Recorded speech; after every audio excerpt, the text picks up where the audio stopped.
Masjid tempat turunnya rahmat Allah.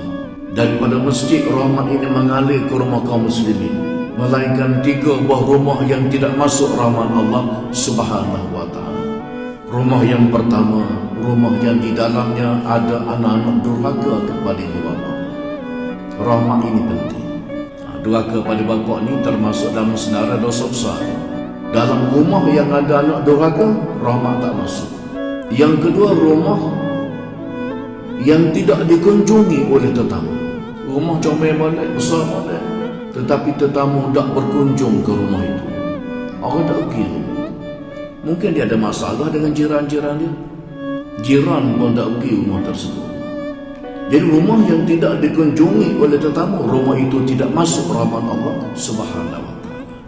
Dan yang ketiganya, rumah yang di dalamnya terdapat patung lengkap kaki tangan telinga matanya.